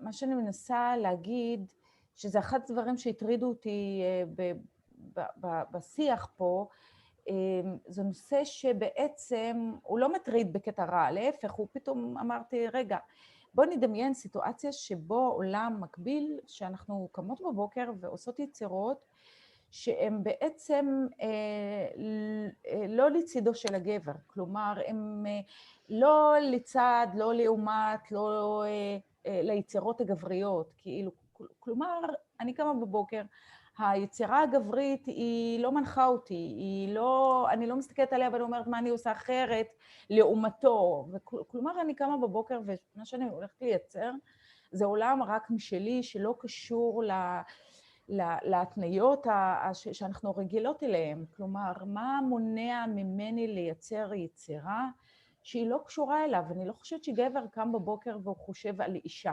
איך אישה תסתכל על הסרט הזה, אני חושבת שהוא חושב על עצמו בעיקר, זה לדעתי, כלומר זה מה שמנחה אותו, הוא חושב על עצמו ורק על עצמו ועל הגברים שדומים לו, ואני לא חושבת שהוא לוקח בחשבון איזה אישה בתמונה, אולי את אימא שלו בשביל לשמח אותה במשהו, אבל אני לא סגורה שבתור מסה של יצירות גבריות הם קמים בבוקר אומרים, אוקיי, איזה סרט אני הולך לייצר עכשיו, ואז אני בעצם לוקח את האנשים בחשבון. כי אם הוא לוקח את האנשים בחשבון, סביר להניח שלא היה עושה, המון סרטים לא היו נעשים. ולכן, וגם אנחנו, אם היינו לא לוקחות את הגברים בחשבון, אני חושבת שהמון סרטים היו נעשים. ואז זה מתחבר למה שמרלן אומרת, האם זה זנב של פחד שהוא הולך אחרינו? אני לא חושבת שזה רק זנב של פחד, אני לא חושבת שזה רק רגש של פחד. לא, זה בוודאי שזה כן, תקשיבי, יש נשים שפוחדות להיות חכמות, כי מי יצא איתן? כי גברים מאוימים הרי מנשים חכמות, אז זה אותו דבר גם כאן, כאילו יש איזשהו פחד כזה לעשות דברים טיפה אחרת, אפילו את יודעת מה, הנה, דיברת על יופי, על זה שניסית להחליק את השיער, למען מי? החלקתי, לא ניסית. מי החליט ש... הצלחתי להחליק את השיער. כן, אז סליחה, אז אני אומרת כאילו למען מי? מי קבע שזה הטופ מודל? מי קבע שאלו כל האירואין שיק? מי המציא את זה? לא מתווכחת. לא, אני לא מתווכחת. אני שואלת את השאלה, האם הפחד הוא רק זנב, וזה מתחבר לשיח שניסיתי להגיד, או לפנטזיה, שבו בעולם, אני לא אומרת למחוק את הגברים, אני חושבת שהקיום שלהם הוא מאוד חשוב. תודה, אני מודה בשם כל בשם הקהילה. אני חושבת שהוא חשוב. הקיום שלהם הוא מאוד מאוד חשוב, אבל אני חושבת שבאמת... לא מאוד מאוד, הוא מאוד... כמה מאוד צריך לשים? אחד. Not all מאוד, כמו שהשטג, כן. כן, מרלן, אני איתך. לא, אני פשוט אומרת, זה באמת, אלו שאלות. גם, תקשיבי, נורא נורא נורא קשה לשנות את זה. זה דפוסים שהשתרשו בחברה ממש מדור, תחשבו על האימהות שלכם. איך הם תפסו נשים או גברים, זה משהו שהוא כל כך מושרש, אפילו את מדברת על אנשים בעלי השפעה מדינית, או סמכות כזו ואחרת, ואני כזה מין תוהה לעצמי, כאילו, כמה נשים שכותבות הגות יש, כמה נשים שכותבות תיאוריה, הנה מחקר, סביב קולנוע או טלוויזיה יש, זאת אומרת, בכל מקרה, הנשים כאילו מאוד צריכות, אני לא יודעת אפילו איך לכנות את זה, אבל את קראת לזה קצת חוצפה, תעוזה, אני לא יודעת, כאילו פשוט, אבל כן, לעזור אחת לשנייה, כי צריך להדביק פה פערים של קילומטרים, זה מטורף. של היסטוריה שלמה. אני באמת זה נכון גם מה שאת אומרת לגבי הסיפורים והסטריאוטיפים,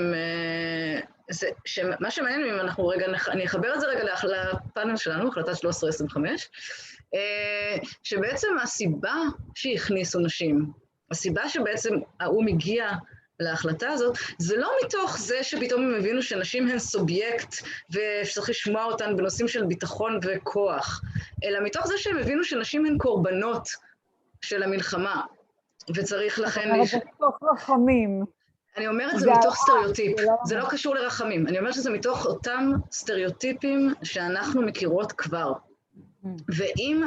וזה שבסופו של דבר, מתוך הסטריאוטיפ הזה, קרה משהו שהוא טוב לנו, אז כאילו, ההכרה הזאת בסטריאוטיפ, טוב, את יודעת, טוב, בואי נדבר על מה זה טוב, כן? ומה זה, והאם זה באמת טוב, ואיך באמת זה מתבטא, ויש כל השבוע הזה מלא בפאנלים שמספרים לנו על מה באמת קורה בהחלטה הזאת, ומה באמת עובד שם, והאם כשאני אומר שהמשהו הזה הוא טוב, אני לא בטוחה שהוא טוב, כן? אני רק אומרת את זה באופן כללי, אבל אני רק, בהקשר למה שאמרת, זה שמה שהביא ל-1325 זה לא משהו חדש, אלא להפך, זה סטריאוטיפ שפתאום הבינו שצריך להתמודד איתו. אני שוב אומרת, כאילו, זה קורבן והתקרבנות. כן. אני חושבת שאני רוצה לחדד את מה שפשוט אמרתי קודם, בהקשר הזה שלא רק גברים אחראים על הסטריאוטיפים של אנשים, זה מה שניסיתי להגיד. שגם נשים אחראים להיות על הסטריאוטיפים. אני חושבת שזה מאוד נכון, אבל אני גם רוצה להוסיף אני חושבת מתוך מה שליאור אומרת, וגם מתוך מה שאת מתארת ושכולנו מתארות, זה לצד זה שהסטריאוטיפים הם מגבילים, הסטריאוטיפים הם גם המקום שבו יש נשים. זאת אומרת, אני ומריאלה יש לנו פודקאסט שבו אנחנו מדברות על מה שאנחנו מכנות סרטי בנות, או למעשה קומדיות רומנטיות, שהם אולי הסרטים הכי סטריאוטיפיים שאפשר לעשות, נכון? על נשים שהן כאילו מחפשות אהבה, והן כולם רזות ולבנות, כאילו כל ההרים שלה וכולן עובדות במין עבודות כזה חצי אומנותיות, וכאילו הכי זה, אבל אלה מקומות שיש בהם נשים. ובמובן הזה, כאילו, אני גם חושבת שזה מתחבר למה שאת אומרת, מרלי, על זה שיש קולנוע שהוא נשמע לי, אני לא מכירה אותו, מאוד פמיניסטי בעשייה הקולנועית החרדית, כי יש שם את היכולת לייצר קולנוע שהוא רק מתעסק בנשים ומסוגל במובן הזה קצת להתנתק, אבל יש משהו בעיניי בהתמודדות עם הסטריאוטיפ, לא לנסות, כאילו צריך כאילו לעבור את הקיר, צריך כאילו להכיר... למלא את החלל. למלא את החלל, צריך להכיר, לא, אבל צריך להכיר בסטריאוטיפ בעיניי בשביל לעבור אותו, זה גם בסדרה שמריאלה הזכירה, Crazy Ex-Girlfriend, זה בעיניי גדולתה של הסדרה, היא ממש עוסקת באישה שאין לה תחושת עצמי כמעט בכלל, חוץ מההגדרות האלה שהיא מספרת לעצמה, הסיפורים האלה שהיא מספרת לעצמה על זה שהיא מאוהבת, על זה שהיא קנאית, על זה שהיא מטורללת, וזה הכל הסטריאוטיפים הגבריים האלה, וככה היא רואה את עצמה, אבל רק התיקוף של זה, ולעבור דרך זה, ולהגיד, אוקיי, אז אני כזאת, אבל זה לא רע, בסוף מאפשר כאילו לצאת מהצד השני. אז כאילו אני אומרת, יש דווקא משהו... מאוד מאוד מעניין מה שאת אומרת, כי זה גורם לי לחשוב באמת, האם סטריאוטיפ זה איזשהו לבוש? האם זה מין משהו, זה כמו שיש נשים שהגישה שלהן היא, אני לא רוצה שיעריכו את היצירה שלי רק בגלל שאני אישה, או כזה מין, האם זה שאת אישה זה לבוש? וזאת שאלה. האם הסטריאוטיפ זה איזשהו כאילו משהו שאני יכולה לפשוט אותו ברגע שאני רוצה? האם אני יכולה לעשות בו איזשהו שימוש באמת שהוא תועלתני, להשתמש בו כאיזשהו נשק, כדי כאילו לעבור את כל המחסומים ואת כל השומרי ראש והשומרי סף? שאלה מאוד מעניינת בעיניי. בייחוד כמישהי שכאילו מכירה גם את המקומות האלה, שבהם יש קוד לבוש מאוד ברור, אז זו שאלה מרתקת, ממש. נתתי אפשרות לקהל שלנו לשאול שאלות, אבל בינתיים לא שואלות, אז אני אשאל. לא, יש לנו שאלה. אין בעיה, לי יש מלא. באמת? איפה את רואה? כן, יש Q&A בצד, אז תראי שיש שאלה של מיכל ורשי. איפה? אני ממש רואה אותה. הנה, עכשיו ראיתי. סליחה, זה אני מצאתי. תודה, מאיה. אני אשאל את השאלה של מיכל ורשי. אתן לא קצת מפחדות להגדיר סרט כסרט נשי? הרי לא נגיד על סרט שהוא סרט גברי. אז למה נשי כן? זה לא מצמצם אותו? ולמה הוא לא יכול להיות סרט אנושי? בבקשה. למה אנחנו מגדירות סרטים שסרטי גברים? אנחנו כבר מעיזות להגיד את זה לא כגנאי, אלא כהגדרה, פשוט. לגמרי. אני מאוד מחבבת את הז'אנר הזה של סרטי גברים. אני יכולה להתחבר אליו, אפילו שזה כאילו מאוד סקטוריאלי, אבל אני מחבבת. כן, אני חושבת שסרט טוב הוא קודם כל סרט אנושי, זה ודאי, ואם זה סרט שנשים נמצאות במרכז שלו, נשים יוצרות אותו, אז מטבע ההגדרה שלו הוא נשי, ואם הוא אנושי אז גם גברים ימצאו בו הרבה מאוד עניין. ההגדרות פה הן מאוד טריקיות, אבל אני חושבת שכולנו יודעות את ההבדל בין ההגדרה של סרט נשים, איך גברים מגדירים סרט נשים ומייצרים סרט נשים, לעומת מה שאנחנו דיברנו עליו, לא יודעת, לפחות אני בהקשר של קולנוע חרדי נשי, ובשדה הזה של הקולנוע הנשי, בגלל שהקולנוע החרדי הוא מאוד דיכוטומי, והתעשייה היותר קולנועית שמוקרנת, כן, באופן שמזכיר בתי קולנוע, זו התעשייה הנשית, זו העשייה הנשית.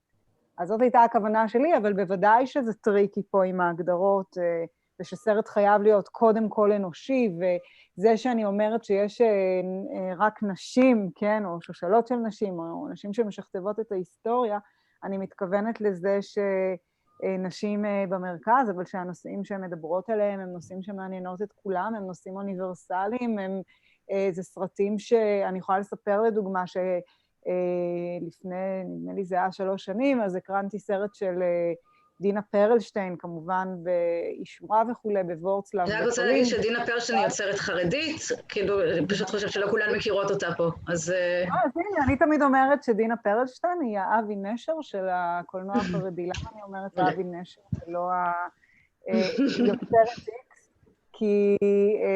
כי החמישייה הפותחת של הקולנוע הישראלי זה חמישייה גברית, בואו נתווכח על זה. עם רמה בורשטיין, כולל רמה בורשטיין. כולל. והבונוסים מסביב. אבל לא, אני בגדול באמת, הסרט הזה הוקרן באישורה לקהל הרחב, האולם היה מפוצץ, זה היה משהו כמו איזה 400 אנשים שיצאו מגדרם פשוט, אני לא יודעת, זו הייתה באמת הצלחה גדולה, וזה סרט שבמהות שלו נוצר כסרט לנשים חרדיות, ועובדה שהוא הצליח לעורר גברים בכלל, כאילו שאין להם שום קשר ליהדות באיזה מדינה אחרת. אז אני אומרת, אני חושבת שכשמשהו טוב הוא טוב, שקשה לזייף בדבר הזה, אנחנו משתמשות בהגדרות, לא נתלות בהגדרות, ההגדרות האלה ניתנות לשינוי כל הזמן. האמת שזה מאוד גם חשוב בעצם לשאול את השאלות האלה, שמיכל שאלה, ולהעיר אותנו, ובאמת לשים לב עד כמה ההגדרות האלה הן גמישות, ועד כמה יש לנו כוח לשנות אותן. אז תודה, מיכל. לגמרי. אני כן רוצה להוסיף, ומריאלה תכף, אני אגיד משפט. את בטח תגידי את אותו הזה, אבל אני אגיד משפט, והוא פשוט הרבה פעמים שאני מדברת על ההשקפה שלי בפוליטיקלי קורקט לצורך העניין, שהוא גוף תקשורת פמיניסטי שמופעל על ידי 99.9% נשים. וליאור פה היא בהלם, כי אומרת, מי הגבר? אני לא מבינה. החתול. החתול, זה נכון. אז... שלי את מתכוונת. אז שואלים אותי לפעמים, למה אני אומרת שההשקפה שלי על תקשורת היא השקפה פמיניסטית או השקפה נשית, כאשר אפשר גם לראות בה השקפה הומניסטית, השקפה אנטי-היררכית, השקפה whatever, ובעיניי יש חשיבות להנכיח את זה, כמו גם כאן. זה חשוב לדעתי להגיד קולנוע נשי, כי ההנחה היא שזה אין נשים, אז מבחינתי אני אומרת קולנוע נשי כדי לייצר איזשהו מין, אני קצת אזעזע אתכם ובואו נתייחס לזה. בדיוק, ואחרי זה נעבור את זה, וברור שהוא קולנוע שיכול לדבר לכולם, ואם הוא לא מדבר לכם, בואו תסבירו לי למה, אבל כאילו אני לא אעמיד פנים שזה לא. גם איך אפשר כאילו להוכיח את הטענה שלך? זה נורא מרגיז גברים, נכון? זאת אומרת, אין לך הוכחה יותר טובה מזה. בדיוק. אני רוצה להגיד משהו, סליחה. אוקיי, לא, אני רק רציתי להגיד אבל כן יש משהו במה שמיכל אומרת, בשאלה שלה, שאנחנו באמת לא אומרים, אנחנו מתכוונת כאילו הכלל, אנחנו באמת לא אומרים קולנוע גברי או סדרות גבריות, לא אומרים את זה, כאילו יש סדרות כלליות, ואנחנו כאילו מוציאות את עצמנו ואומרות, יש כלליות, אוניברסליות כביכול, ונשיות. ונראה לי שמשהו באמת ממה שאנחנו, אני מתחברת כמובן למה שמאיה אמרה עכשיו, יש חשיבות, דווקא בעיניי לא בלהגיד קולנוע נשי, אלא גם בלהגיד קולנוע גברי, ולהצביע על זה שמדובר פה לא במשהו אוניברסלי, אולי יש, אני לא אומרת שכל הקולנוע הגברי הוא לא אוניברסלי וגם לא בכיוון ההפוך, אבל כן יש חשיבות ולהצביע על זה שזה לא דווקא מדבר עליי, שזה לא מעצב אותי, שאני לא מבינה חלק ממה שקורה או שחסר לי דמויות להתחבר אליהם, וזה משהו כאילו, שוב, היה לנו לאחרונה לי ומאיה טאקל עם קוראנו בעמוד, כי העזנו לכתוב ביקורת פמיניסטית על הסדרת המופת החדשה של כאן, שעד נעילה למלחמת יום כיפור, שהיא באמת מוצגת בצורה מאוד, באמת כסדרת על מופת, תראו איזה משהו טלוויזיוני חדש שלא נעשה, שלגמרי יכול להיות כאילו מבחינה טלוויזיונית, אני לא יודעת, לא ראינו מספיק פרקים, אבל זה מוצג כמין משהו שכל המשפחה וכולם צריכים לראות את זה, וכשאנחנו באנו ואמרנו להם, רגע, אבל פה אין את זה וחסר פה, וכשיש נשים הם רק כאלה, אז האינטרנט פשוט התמוטט ולא יכל להכיל את זה, אין לכם כמות כאילו הודעות, המחצה שקיבלנו באמת, וזה כולה ביקורת טלוויזיה, כאילו אנשים. כן, אבל זה ביקורת טלוויזיה, היא לא סתם טלוויזיה, אנחנו מדברים פה על סדרה על צבא. נכון. זהו, סיפורי צבא הם בדרך כלל גבריים, אבל תראו איך אפס ביחסנו. אבל העזנו להגיד את זה, העזנו להגיד... שמישהי קמה ועשתה משהו טיפה אחרת, ושינתה את הפוקוס ואת המוקד, זה הפך להיות... היא שיחקה אותה טליה לביא בהקשר הזה. היא פשוט הפכה את הקערה על פיה, ואני חושבת שזה היה... שמכירת הכרטיסים הוכיחה את זה. רגע, כן. כן, לא, אבתיסאם, כן. אני רוצה להגיד משהו קטן. אני לא מתנצלת על זה ברגע שאני מגדירה סרט כנשי, אני חושבת שכמו שאני מגדירה סרט, חשוב לי לדעת מה הזהות שלו, הלאומית, גיאוגרפית, אנחנו מאוד נשמח ללכת לראות סרט מצרי, ואנחנו נגיד את זה, ראיתי סרט מצרי, סרט עיראקי, סרט איראני, אנחנו מאוד, דווקא זה מסעיר אותנו, כי לוקחים אותנו לאיזה מחוזות וזה וככה, ואנחנו פתאום אנשים מאוד נאורים, כי אנחנו מתעניינים במדינות אחרות, ולא רק בעצמנו ובסיפורים שלנו, ופתאום אם יש קולנוע איראני מגיע לדוק אביב, או לאיזה פסטיבל ירושלים, כולנו נרוץ מאוד ככה בתשוקה גדולה מאוד לראות את הדבר הזה. אני חושבת שאני לא מתנצלת על זה שיש את העשייה הנשית, והיא תישאר ככה עד שהיא תהיה שוויונית, ואז כשתהיה שוויונית, וכשיהיה עולם גם יותר נורמלי ופתוח ושוויוני וצודק יותר, אולי לא יהיה הגדרות, אבל כל עוד שהעולם הוא כל כך כל כך אכזר וכל כך לא שיתופי וכל כך לא מאפשר, ועדיין השחור שחור, תגידי סרט על שחורים וסרט על... נכון, כל עוד שהוא חריג. וברגע שהוא לא יהיה חריג, אז הדבר הזה לא יהיה, וכרגע העשייה נשית היא עשייה חריגה, ומאוד חשוב להגיד את הדבר הזה, עד שלא נהיה חריגות ונהיה מיינסטרימיות, ואז ההגדרה הזאת לא תהיה. זו דעתי. אני רוצה... כן, להגיב? ידע. שלגבי עוד הערה אחת, ככה אולי בשולי הדברים, לגבי המבט הגברי, שהוא מאוד מאוד נפוץ בקולנוע ובטלוויזיה, אז הרבה פעמים בעצם, דיברנו על ישר קו, אז הרבה פעמים הדרישה היא גם שתחפצני נורא את הנשיות שלך, במובן הזה שהאישי והאינטימי שלך, הוא יהיה גם חלק מהזהות שלך, את אישה. ומה אם את רוצה את האישי, נשי, הכי אישה שלך, להפנות למישהו או למישהי או לאדם שהוא אחד ולא לאיזה קולקטיב גברי, אז כאילו פתאום אין לך זהות, פתאום את כאילו בכלל, איך את יכולה לעשות דבר כזה? אז אני אומרת שיש דווקא משהו נורא נורא נורא טוב, בלערבב את המרק, להפוך את הקערה על פיה, לנסות ולאתגר את הקובייה ההונגרית הזו של זהויות מכל מיני צדדים, ואני מוצאת בזה משהו שהוא נורא נורא מבורך, ומאוד מאוד מאזן. אני רוצה לענות רגע על השאלה של מיכל, כי התפיסה שלי היא אחרת, אני מכבדת את תפיסותכם. אני באופן אישי, היה לי, תודה בבקשה, היה לי ויכוח פעם עם חוקר קולנוע, שלא נאמר, חוקרי קולנוע, גברים רבים לגבי המושג הזה של קולנוע נשי. לי מאוד מאוד קשה איתו, כי אני חושבת שהמטרה שלו, אני מסכימה עם הדברים שאמרתם, אבל אני חושבת שגם מאוד מאוד חשוב להגיד מי אומרת קולנוע נשי, ומי מזהה את זה, את הסרטים או את הסדרות כנשיות או כזה, ויש חשיבות מאוד גדולה למי מדבר ושל מי הקול הזה. כי אני חושבת שבמשך הרבה מאוד שנים, כשהגדירו קולנוע כקולנוע נשי, המטרה של ההגדרה הזאת הייתה להקטין אותו ולשים אותו בצד. וזאת הייתה הגדרה של קולנוע נשי, ועם השנים אנחנו המשכנו, אמנם we owned it, ואמרנו, אוקיי, את כל הדברים שאתן אומרות, אבל האסוציאציות עדיין נשארו אלו שלפני הרבה מאוד שנים, של להגיד קולנוע נשי, זה הקולנוע הקטן של השוליים של בצד.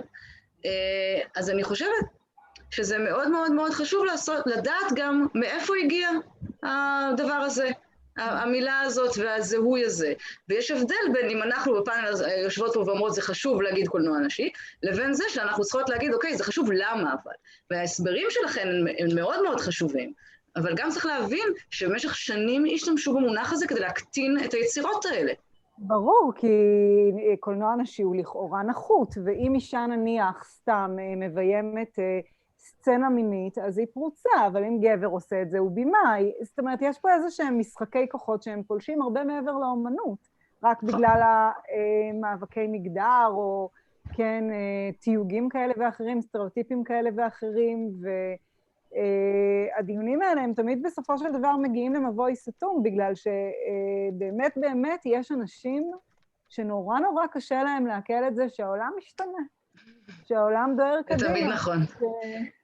שנשים בדור שלנו כבר מסתכלות אחרת על הנשיות שלהם, על נשים בכלל, על התפיסה הגברית של הנשיות שלהן, ושלא יבלבלו אותנו בדבר הזה.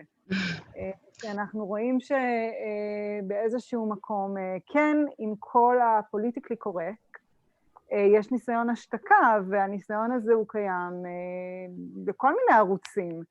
וחלק מהערוצים האלה זה כאילו לפתח פולמוס על משהו שהוא obvious, נצרך, וכאילו שההנכחה שלו, אם היא לא תהיה, אז היא באמת באמת תשאיר נשים בפיגור מאוד גדול מאחור.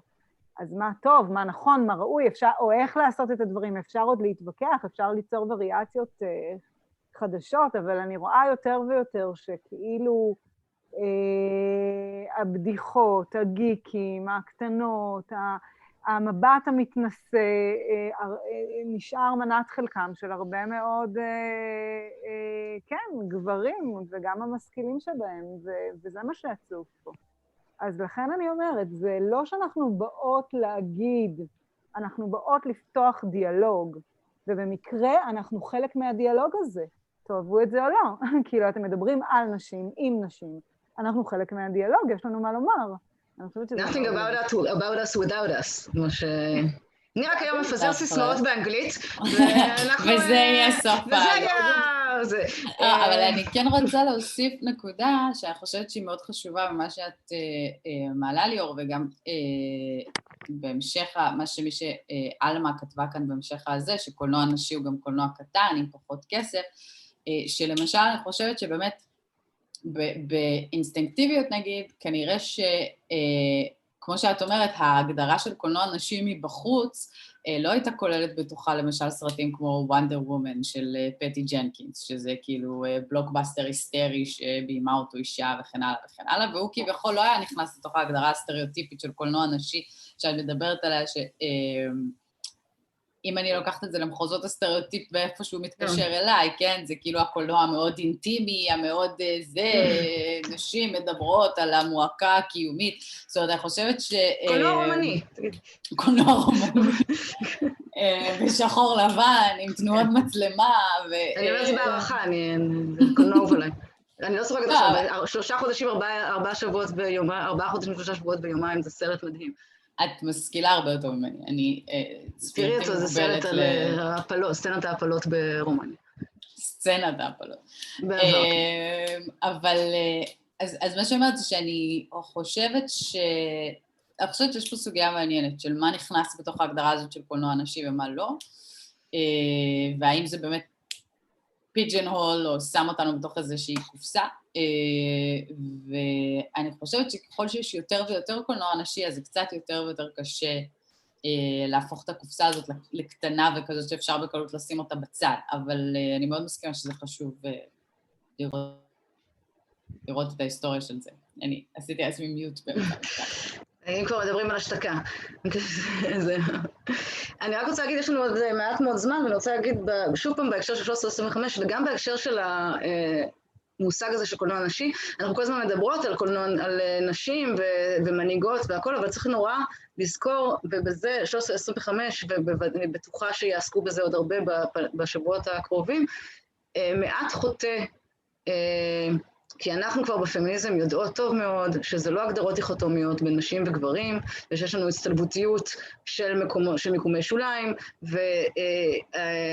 ויהודייה ופלסטינית למשל לא סובלות ולא נהנות מאותם חסמים, לפעמים, מאותם חסמים, כן, מאותם חסמים, וכשאנחנו מדברים על קולנוע נשי בישראל, אז אנחנו צריכים לזכור מי אלו שעושות הקולנוע הזה ואיזה קשיים יש בפניהם, זה לא רק ענייני לאום, זה ענייני אתניות ומעמד, ובאופן כללי חברה מאוד, יש הרבה דיבור על פוליטיקת הזהויות ומקומות הטובים והלא טובים שיכולה לקחת אותנו, אבל באופן עקרוני, מה שצריך לזכור זה שלא כל הנשים הן אותה אישה, והרבה פעמים אנחנו מפספסות קצת את הנקודה הזאת שאנחנו מגיעות לדבר על קולנוע וטלוויזיה, שזה במהות שלו תרבות שהיא יותר ליברלית, והיא מדברת גם על מעמד מאוד מסוים. זאת אומרת, צריך לזכור שלעשות קולנוע ולעשות טלוויזיה עולה הרבה מאוד כסף.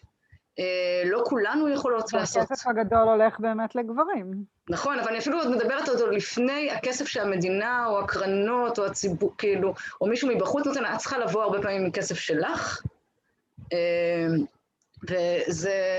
וזה יצירות שהן מעמדיות, זאת אומרת, יש חסמים מעמדיים מאוד מאוד רציניים, וצריך לזכור, ולכן כשאנחנו מדברות גם על המנהיגות, אם אני רגע אחבר את זה, לאן על הדברים שאנחנו מדברות עליהם, אנחנו מדברות על מנהיגות ומנהיגות, ועל הייצוגים של המנהיגות והמנהיגות שאנחנו רואות על המסך. אולי כדאי באמת לחזור חזרה לשאלה הראשונה שלנו ולחשוב על מי אלה המנהיגות האלה, ומאיפה הן באות ומה הן עושות, ומתי ראינו דמות בעלת מוגבלות למשל, שעושה איזשהו תפקיד מנהיגותי, ולא נמצאת שם כמו מה שהיה בעבר, בשנות ה-90 היה ידוע כ-token black guy, שזה הבחור השחור היחיד בחבר'ה, שבדרך כלל אומר דברים כמו וואו, וקול. כן, בדיוק. ואיפה האישה הזאת עם המוגבלות, ואיפה האישה הלסבית, הביסקסואלית, או הקווירית, ואיפה האישה הפלסטינית בקולנוע הישראלי, או גם התיעודי, לא רק גם האישה החרדית לא קיימת. וגם האישה החרדית, לחלוטין, זה היה בדיוק הדבר הבא, בדיוק הייצוגים הבאים, וכל הזמן צריך לזכור את זה, ואני חושבת שבמקרה הזה זה גם נכון להחלטה 1325. כשאנחנו רוצות להביא נשים לשולחן קבלת ההחלטות, אנחנו צריכות לזכור כל הזמן שאנחנו מדברות על ייצוגים. ולכן זה פאנל אולי על קולנוע וטלוויזיה, אבל בתכלס העולם שלנו הוא מלא בייצוגים. אנחנו כאילו, זה כל... גם עכשיו אתן מייצגות, אנחנו במקרה מדברות איתכן, היינו יכולות לדבר עם מישהי אחרת, אני מייצגת עכשיו את כאילו כל מי שיכולות, לא יודעת, להנחות פאנלים בנושאים האלה. אבל כן, ואני אוהבת לסיים בזמן דברים, אז אני מאוד מאוד מודה לכן, לי היה מאוד מאוד מעניין.